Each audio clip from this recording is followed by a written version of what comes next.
Hi, everyone. Welcome to Crossing the Threshold with leadership coaches James Wilson Jr. and J.C. Fowler, a podcast for mission-driven leaders navigating what's next in life and leadership without losing what matters most. What's going on, guys? J.C. Fowler here with my partner James Wilson Jr. What's up, y'all? I'm in the fancy chair today. If you're watching us on YouTube, more back problems, but we're excited. We're excited. James, question for you to kick this thing off. What feels heavy for you right now? People, pace, expectations, decision load, something else. What's feeling heavy for you? I think it's expectations, man. For me, trying to manage expectations of so much. Family, business, partnerships, future. It is expectations, even though that's such a loaded question because it goes into expectations of, well, who am I supposed to show up as? And who do we need to be here? And all those things. So I would say what often feels heavy, specifically in times of transition, is expectations. So That's real. yeah, man. Yeah, I think for me, it would be pace right now. I like to keep a certain pace. Yeah. And I don't like anything to get in the way of that. Yeah. And at the end of this episode, I'm going to lay down on the floor and rest my back and we'll keep planning. So that's where I'm at. Where are we going today, man? It's good, man. So capacity is about not being tough or pushing through. So that's really important. It's about sustainability. Most leaders don't break because they're weak. They break because the load, the pace, and the expectation stop fitting what a human can carry for long. Or on the flip side, they don't feel like they're carrying anything worthwhile. So they check out and they watch things break around them. Capacity. The capacity question.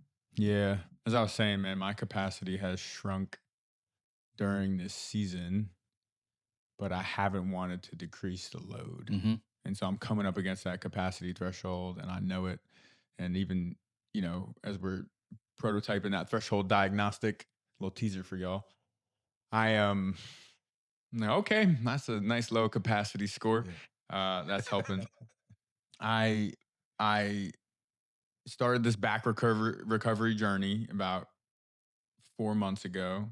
Have a torn disc in my L5 S1. Any of you out there with bulging discs, herniations, I get it.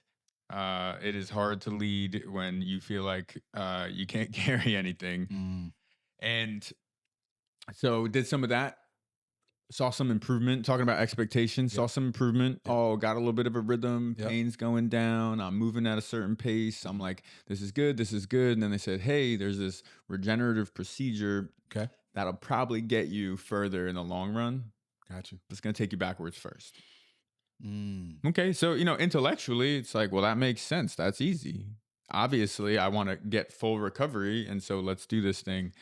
And so I am 5.5 weeks out of that.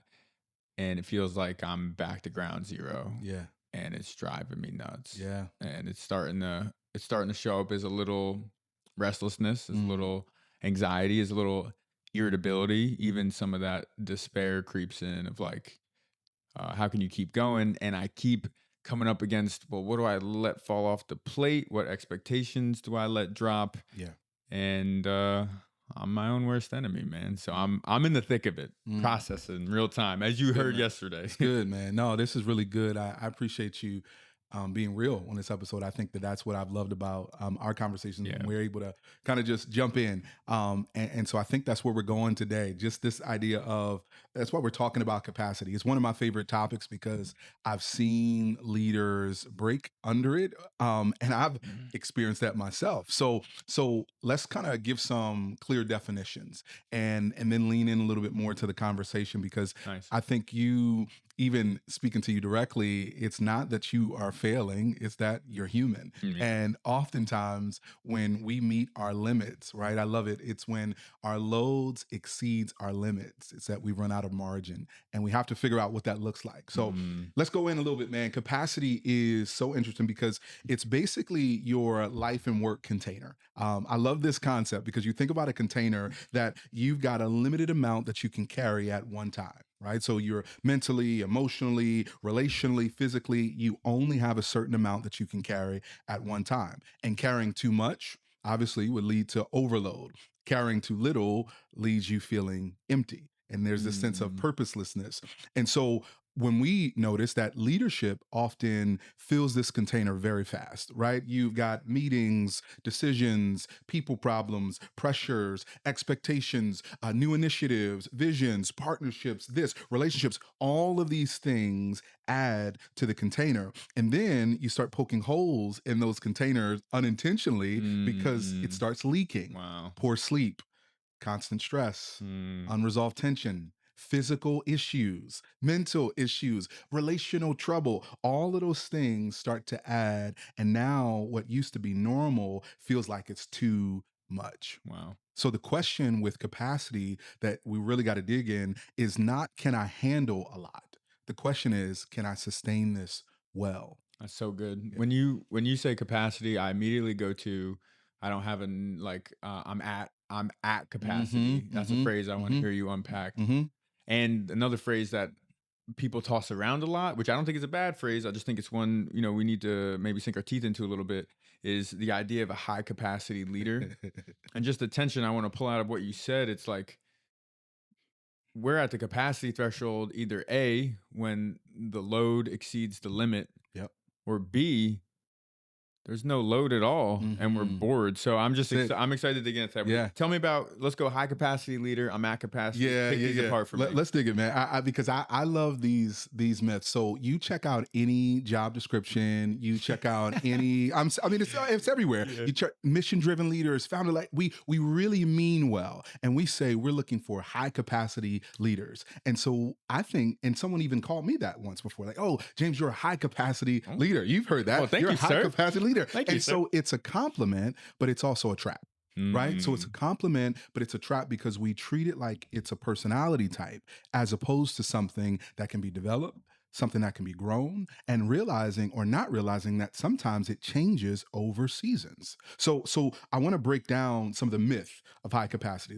Here are the 3 myths. Number 1 is we think that high capacity means I can carry anything. There's some things you're not meant to carry. Right. But because I'm a high capacity leader, again, you look at the job description, I want you to do this, I want you to do that. Oh, there's scope creep and this, that. I want you to add this and add this. It's like, no, there's some things you don't need to carry as the leader of this organization. Right, which is all yeses and no nos. There it is. There it is. What can we add? What can we add? What can we add? What can we add? I love the question. What could we let die? Let die. What can we take away? That's a hard question, that's good. right?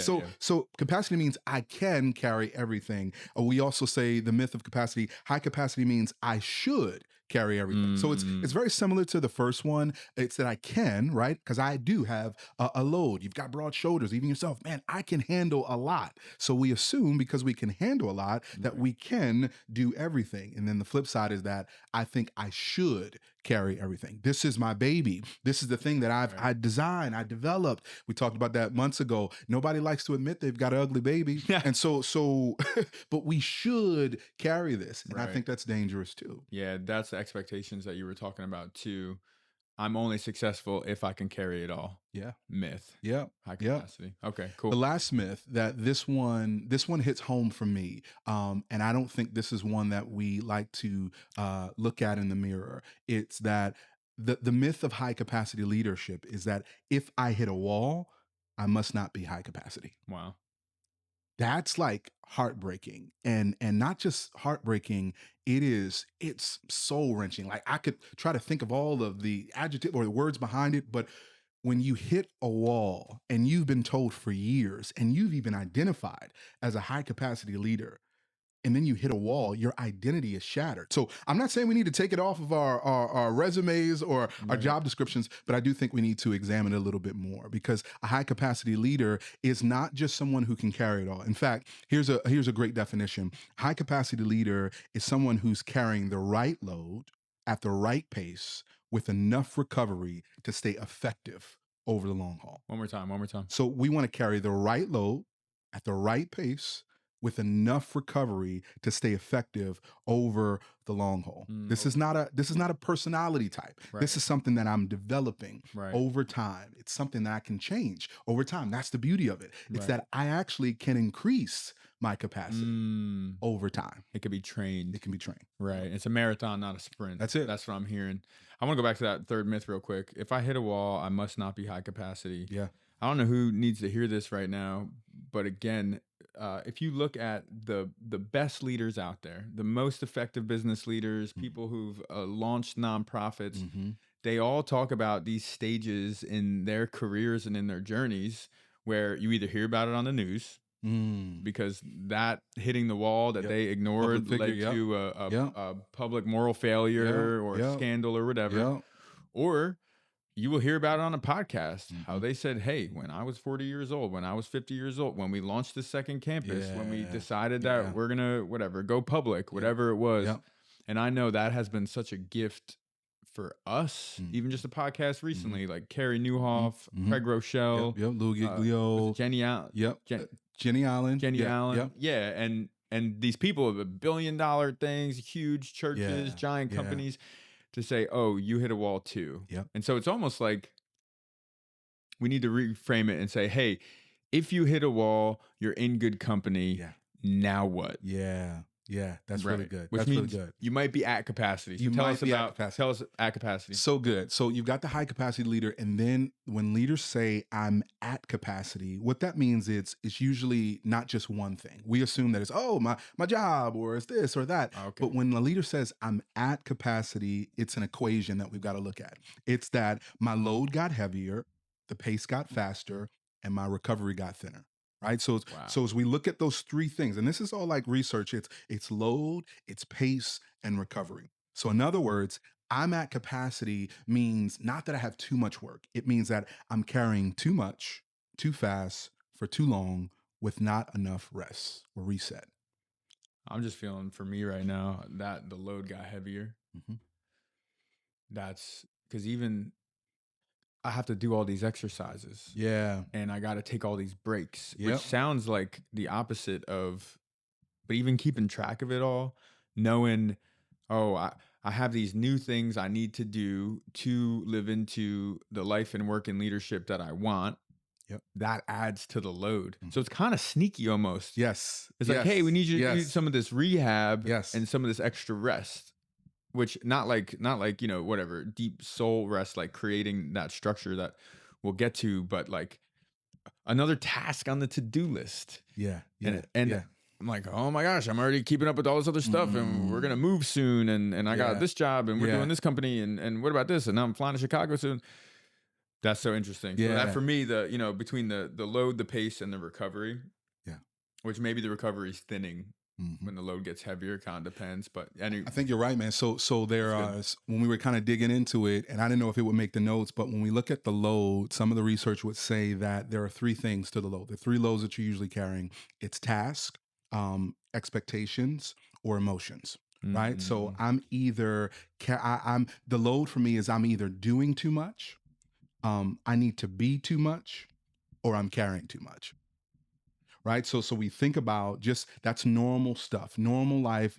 So you, again, high capacity leader, you're already doing a bunch. And normally high capacity leaders are going to be doing a bunch. The people you want on your team are the folks who can actually do a bunch, and they're doing a bunch. But what happens is sometimes, like you said, it's those sneaky things that we don't realize. It's the sneaky tasks that actually start over time. That's what it is. It's the sneaky expectations. It's like, oh, I didn't see this coming. Right. Or those emotions that I didn't even realize I needed to carry. And we don't have time to get into this episode. So next episode we need to deal with it. Right. But yeah, man, it's those loads that really become good. heavy. All right. So how it feels like the stakes are high. We've talked about a lot of things on here: identity, capability, clarity, self-awareness, all sorts of things. And I think the stakes are high for all of those. Sure. But what we've seen when capacity gets fumbled, when we get stuck at that threshold, just the implications for our actual life, the things that we hold most dear, they begin to shrivel and maybe even disappear. Absolutely. And so the stakes are high. So how do we diagnose it? Where do we go? Yeah, this is good, man. So I love this part too. So if your capacity is a container, you need a way of checking it, right? So you need a dashboard. And so I almost want you to consider a container, and on those container, or in this container, are two dials. One is energy and one is engagement. And depending on where those dials go, whether up or down for too long, it determines whether you go into this zone or that zone. And so we can dig in a little bit. Let me get this first one, energy. This one is so fun. It's challenging but fun. But energy is the one dial, and that dial usually leads to burnout. Right. So energy, too much energy in one space for too long. It's like, I'm high, I'm high, I'm high. Okay, you're gonna break. I'm Right? picturing we're redlining it. Yeah. Pinning the That's exactly engine it. and yep. And Okay. that is good for a season, right? They're good for moments, but if you're constantly at that same pressure or that same state, that same level for so long, it's going to lead to burnout. And so when it's due, and you talked about it, when that energy dial is up for a while or too long, it starts to show up in how you lead. It shows up in the rest of your life. Right. And so burnout is so crazy. Again, having walked through it, burnout is not just being tired, right? And burnout is not just, it's not just having a bad week. It's not just people just assume, oh, well, just do this, just do that. Burnout is Right. not just having a bad week. It's not just having a bad day, maybe not even having a bad month. It's actually looking at my patterns. It's looking at how am I showing up. And here's the thing about burnout too, that burnout is not just a life label. Burnout is actually a work issue. It's a work issue. So when you look at the definition, the World Health Organization describes burnout as chronic workplace stress that hasn't been managed well. And it's characterized by exhaustion, cynicism, mental distance, and reduced effectiveness. So man, Okay. So exhaustion is different than like I'm tired, I need to Yes. rest. Exhaustion Yes. comes when I'm tired even after I rest. yes, Dude, the craziest thing, I'm not saying I'm burnt out, y'all, but I'm in a tough season, capacities being threatened, and I need to make some changes. But I just went away for a week Mm, and I turned my phone off. I checked in with you in the middle of the week. Yeah. That's it. Yeah. And talked to one client and then I was pretty much horizontal, just resting the whole Yeah. time. And I came back and I can't say like I came back tired, but that pattern came back again. Yep. Nothing changed at home Yep. really. Yep. Right. So that's so interesting. Yep. And that distance and that cynicism is like, okay, I get resentful, I get detached, I get snappy, I get numb. Yeah. I'm We're irritable. Yeah, and absolutely. like you said, it leaks. Of course, obviously, that's going to not just be your working relationships or your direct reports or whatever. It's going to Yeah. be in your entire life. It leaks into your life. Yeah. And that last one, the reduced efficacy or the reduced effectiveness, it's like simple things feel harder. I'm less confident. I feel like I'm spinning. I sent a text last night. Someone checked in on me. Awesome. And I said, I'm spinning. And the analysis paralysis like dial got turned up. Yeah. Because there's too much and I got this kind of restlessness. Yeah. And it's interesting that could be just a temperature check, a gauge check of reduced effectiveness, which is hard because in my head I'm like, well, try harder then. Work harder.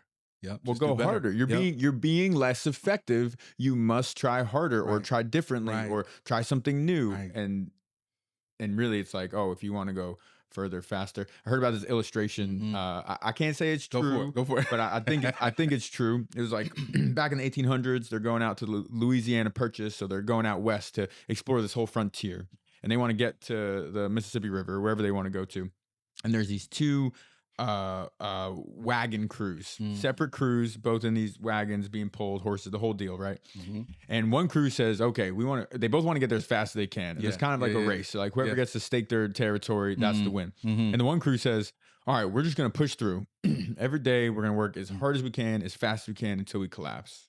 Great. And the second crew says, okay, we're going to work really hard. We'll rest at night, just like the other crew. However, we're going to take a whole day every Sunday and not do anything.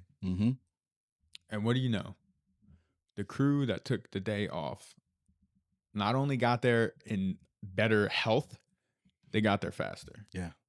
Which is true if we look at the long haul, but It's challenging because you again, when you have this issue with your energy, you're trying to solve it by adding more energy. Like you're just like, I'm already tired, I'm already exhausted, but I need to push harder because I need to, because here's an analogy, right? I heard this and it really changed my life. It was this concept of loyal soldiers. I can't remember who wrote about it, but this guy was giving a talk and he talked about, when the war stopped in Japan. Here it was, there were still soldiers on certain islands that hadn't heard about the war actually ending. And so anytime someone would come to their actual island, they would be treating them as if they're threats, as if the war is still going on. And so they finally had to say, the war's over. The war's over.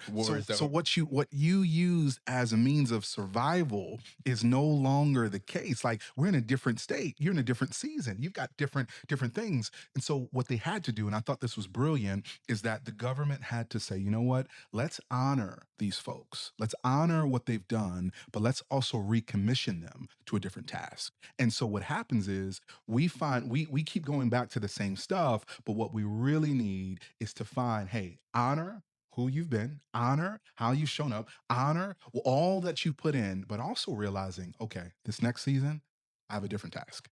Maybe that task is I got to get healthier in a different way. Wow, that's so good. Hey, you're no longer at war. War's over. That's the other thing, man. We get pinned. I always tell people I'm not great at downshifting. Mm-hmm. Especially if I've been in those higher gears or lower gears, however you want to think about it, for too long. Yeah. And then it's like, well, and it's hard to downshift and to settle back and to say, hey, everything is not urgent. You're not in the survival season anymore. You don't have to do this. You don't have to do that. That's crazy adjustment. No, that's good, man. All right, so that's the energy dial. Yeah. That's one. Yep. The other one is the engagement dial. Yep. So the energy dial, we talk about burnout. Yes. The engagement dial, we talk about boreout. Oh yeah, I love this.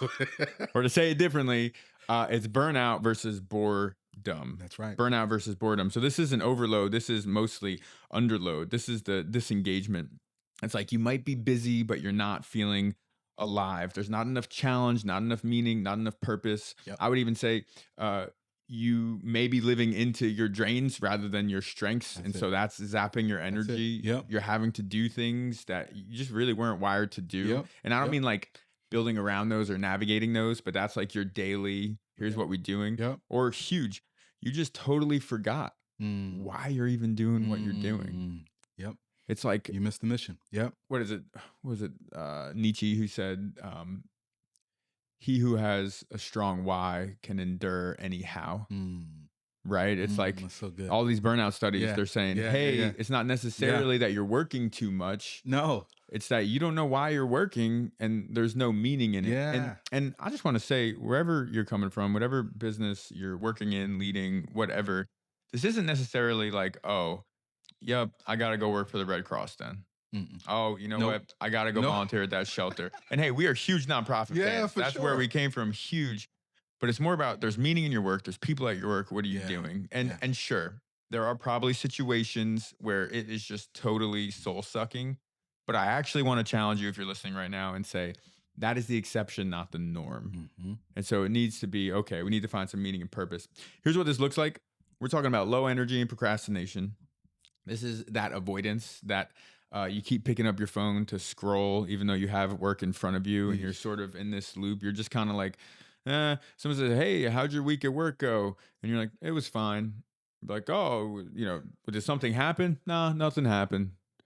Oh, okay. Yeah, just the same old. And you're just disengaged. And that can create irritability and that whole feeling of what's the point? You pull into the parking lot and you're like, what am I even doing here? Yeah. And so the question is, are you exhausted because you're carrying too much for too long, too fast, without enough recovery? Yeah. Or because you're carrying too little of what matters? Yeah. Man, I we could go in all day because that sometimes what we have to be careful of, and I have to really navigate. I've lived through, and I'm living through some of that. It is the pendulum swing of you go from burnout, and so because you never want to get there again, you never want to hit that again. The other side is boredom, and so then you're like, no, I won't do that. No, I won't do this. I won't do that. And over time, we talked about earlier, but that bucket or that container you're carrying doesn't have enough of the right stuff. Wow. Right. So essentially, burnout is you're carrying too much of the wrong load. Boredom is I'm carrying not enough of the right load. Right. So we got to navigate that, right? So let's talk about it. That's really good. We've got these dials, energy and engagement. And so if I want to navigate these dials a little bit, we've got to think through, okay, what's the center? How do we regulate this? And so this is a concept that I thought was really interesting by a guy named Dan Siegel called the window of tolerance. And so it's basically your regulated zone where you think clearly, you feel steadily, and you relate well. It's where we all want to be, right? Right. It's that, whatever you want to call it. It's the flow, it's grounded, it's centered. We all want to get to that regulated zone. But we've got to talk about some of the twist here. That burnout, we've talked about it. Burnout and boredom actually look similar. There's certain things. So I'm assuming that I must be burnt out. And you and I, again, the high capacity folks, we get so frustrated with it because you're like, man, do more. Like you're taking another rest day. You ain't done nothing. But burnout and boredom feel similar. But the twist is the reason that they feel similar is because both of them are outside of our regulated zone. They're both outside of it. So burnout pushes you towards what they're called in the red zone, and boreout pushes you towards the blue zone. Okay. So let me explain a little bit. So the red zone is the urgent, the reactive, it's the anxious, it's the controlling, it's the short fuse, right? It's what you and I would understand and leaders would understand, that it's me overreacting in meetings. Something that was a 2 organizationally, I'm now feeling as a 10 or a 9 or a 10 emotionally. And so it's rushing decisions. It's micromanaging. It's like, oh, it's nitpicking. It's the things that's like, man, what's going on, right? It's irrational, sometimes fear and irrational frustration. And I would even add our tolerance for other people's emotions. There it is. Shrinks. Absolutely. Because I've been experiencing, I'm like, man, I got frustrated, but I expect that person to act that way. I'm like, man, I feel paper thin right now. I'm like, yeah, that irritability. Yeah. Good. So that's the red zone, right? And then the blue zone is where I shut down. I'm numb. I'm avoidant. Low energy. It's what's the point? I'm distant. I'm checking out. It's the quiet quitting, right? And what that shows up as, it's ghosting emails. All right, cool. I'm not even saying nothing about that, right? It's avoiding conversations. It's delayed decisions. And so this is so crazy because, again, they look so similar, but they're not the same. You're outside of the regulated zone. And so what I've noticed, even in my own life, is that being in the blue zone is often I'm more internal or inward with it. So it's like, what's going to show up in the blue zone is, oh, shame. I must not be enough, yada, yada, yada. Where the red zone, it's usually outward focus. It's usually, oh, I'm now putting shame on someone else. So the blue zone, I'm condemning myself, and the red zone, I'm condemning others. Does that make sense? And so what we want to get to this work is we want to get to the green zone. And the green zone is where I'm grounded, I'm clear, I'm connected, I'm creative, I can carry things, I'm carrying the right things, I know how to go through the long haul. Like there's certain things that are not just allowing me to be jumpy, or I'm not disconnected. So the goal in this whole thing is understanding, okay, what zone am I in? And being able to regulate that in a healthy way. That's really good. I think that image is so helpful. We all want to be in that green zone. Yeah. I mean, it's obvious. Absolutely. And I think part of the reason why we even launched this whole deal is that we know what it's like to live in that space, but we also know what it's like to not. And some of the people that have been entrusted to our care over time, there's just something when you see someone in that green zone, they're alive, you know? And then all of a sudden, like all the things around them come alive too. It's amazing. It's amazing how that can happen. So I think as we kind of land this plane, here's how you guys can cross the threshold this week. Just take a little inventory about these zones. And there's all different degrees, but this is not like a one and done. This is something that we live into. And so are you trending toward the red zone? Are you feeling urgent, reactive, anxious, controlling? Or you have a low tolerance for other people's emotions? Are you acting out in that way? Are you getting angry more quickly? If someone says, "Hey, can you do this?" Do you snap or feel crushed by it? Right? Are you trending towards that red zone, or are you trending towards that blue zone? Are you becoming shut down? Are you becoming numb? Is it low energy? Do you find yourself thinking, "What's the point?" Yeah. Are you frequently distracting yourself? Well, whether it's scrolling or maybe it's drinking or maybe it's, looking at those images, whatever it is. Yeah. It's good, man. Where are you trending? Are you trending red or are you trending blue? And I think just to start there, just to name that and to say, okay, obviously that's not where you want to be. But part of this burnout is no one wants to burn out. It's sort of something that we feel like happens to us. We have some agency. Yeah. And part of this boreout, this blue zone, is like we sort of feel like, what's the point? What can I even do about this? And we end up in this space where we don't even realize that we're just going through the motions. Yeah. So where are you trending? Yeah, where are you training? I think that what I would say in closing is that being at capacity doesn't mean you need to quit, right? It just means I need to navigate what's my load, what's my pace, and my recovery. I love it. Again, if you guys are feeling stuck, you're feeling overwhelmed, you're just looking to grow, we would love to help. I mean, it is literally our life passion to help people live in that green zone, whether it's a capacity threshold or something else. So check out the show notes or come learn more at cttleadership.com. Until next time, guys. All right. Take care. Peace. Thanks for watching Crossing the Threshold with James Wilson Jr. and JC Fowler. If this helped you take a step forward, like, subscribe, and share it with another mission-driven leader navigating their own threshold moment. Until next time, keep moving forward with courage and hope.